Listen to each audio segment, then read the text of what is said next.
देवताओं के और असुरों के अलग अलग गुणों का वर्णन बता दिया, ताकि कोई आदमी किसी को देवता और राक्षस न कह करके देख ले कि उसके अंदर कौन कौन से गुण हैं। दैवी संपद विमोक्षाय निबंधा आसुरीपता मां सुचा संपदम देवी अभिजातोषी पांडव।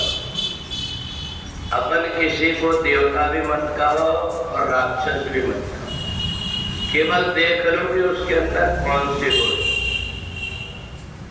तो हम देखेंगे कैसे कि देवता के अंदर कौन से गुण होते हैं। तो जिसके अंदर देवता के गुण होता है उस व्यक्ति का चित्त हमेशा प्रसन्न रहता है। वो हमेशा ऐसे कोई उपाय में लगा रहता है जिससे कि परमात्मा के प्रति उसकी निष्ठा हो जाए। जो कुछ भी वो कमाया उसमें से कुछ दूसरों को भी दे दो, ऐसी इच्छा होती है।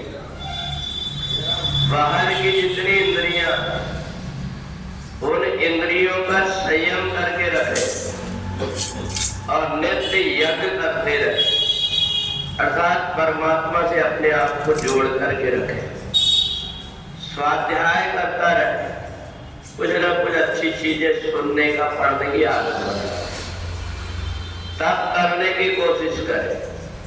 जीवन में सुख भी आते हैं, दुख भी आते हैं, कभी खाने को मिलता है, कभी नहीं मिलता।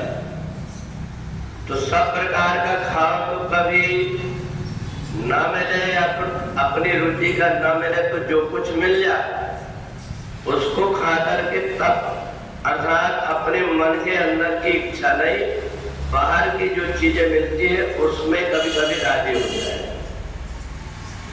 जीवन में जितनी बन सके उतनी सरलता धारण करके रखे, ताकि परमात्मा को लगे कि इस व्यक्ति को मैंने बना करके आज मैं प्रसन्न। प्रपंच ज्यादा ना करे और अहिंसा, चाहे शरीर के द्वारा, चाहे मन के द्वारा या वाणी के द्वारा, किसी भी जीवात्मा को मेरे से कोई परेशानी ना हो, इसका क्रोध शून्य, बात बात में कोई व्यक्ति क्रोध ना करके, अगर क्रोध आया भी थोड़ी देर के लिए आया और फिर शांत हो गया। लोभ शून्यता, जिंदगी में चाहे जितना धन मिल जाए पर व्यक्ति की आत्मा तृप्त नहीं होती।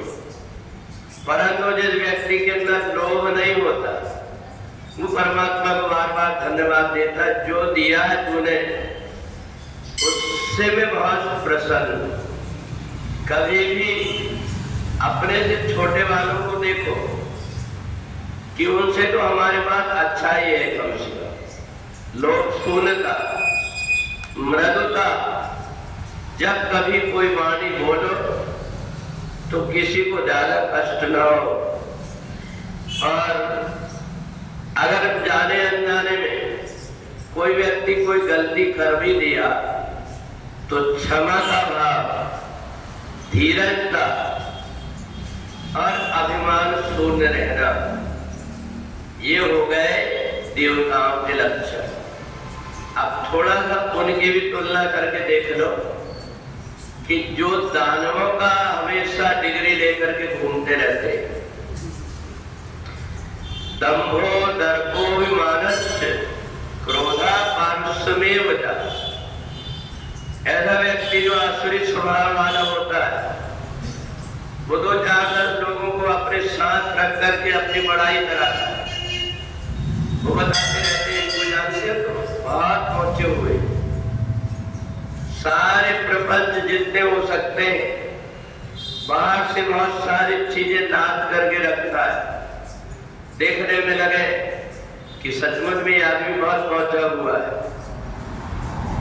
अभिमान, निष्ठुरता, किसी व्यक्ति की तरफ जो कोई उसको कुछ दे रहा है उसकी तरफ देखता नहीं कि बेचारे ने फटी कपड़ा पहना हुआ है और उसकी धर्म के प्रति निष्ठा है। आज मेरे को ये दे रहा जबकि इसकी इतनी हैसियत नहीं है, तो इतना निष्ठुर ना बन करके और दयालुता की भावना उसके अंदर, अविवेक जो आसुरी स्वभाव वाला व्यक्ति होता है वो भटकता इसलिए क्योंकि उसकी बुद्धि काम नहीं करती, उसको बाहर संसार में ही भटका हुआ और अविवेक के कारण वो नहीं करने वाले बहुत सारी गलतियां करता है। तो अपन ये समझ लो कि जो व्यक्ति जो चीज नहीं खाना चाहिए, जो चीज नहीं पीना चाहिए, उसका सेवन करता है, समझ लेना चाहिए कि वो आसुरी योनि का व्यक्ति आसुरी योनि से आया है और जाएगा भी वही। वो तो परमात्मा की कृपा से इस जन्म में उसको मनुष्य शरीर मिल गया, ये शरीर भी उसको दोबारा मिलना नहीं। तो इसलिए भगवान ने कहा अंधा को अंधा कहो तुरंत ही आए मां। किसी को भी कुछ ऐसा मत बोलो जिससे कि उसको दर्द हो, धीरे धीरे उससे पूछ लो कि भैया तुमको दिखाई नहीं देता क्या बात है, वो खुद ही बता देगा कि मेरे साथ में ऐसी ऐसी घटना हो गई। परंतु उसको ऐसे वाणी बोल करके अपमानित मत करो जिससे कि उसको कष्ट हो। तो ऐसा स्वभाव तब बनता है जब ये दैवी आचरण अपने अंदर। तो इसलिए भगवान ने किसी को नहीं कहा, अपने आप से तुलना करके देख लो कि हमारे अंदर जो गुण है हम कैसे परमात्मा से जुड़ करके अपने आप को सुधार सकते हैं। ये जरूरी नहीं है कि आसुरी स्वभाव वाला व्यक्ति देवता नहीं बन सकता, और ये भी जरूरी नहीं है आज जो देवता स्वभाव वाला व्यक्ति का आसुरी स्वभाव का नहीं होता। यह कुछ साधन से नहीं हुई, प्रभु की कृपा पाए कोई हुई। तो इसलिए भगवान ने 16वें अध्याय में अलग अलग बता दिया। बोले वृंदावन बिहारी लाल की।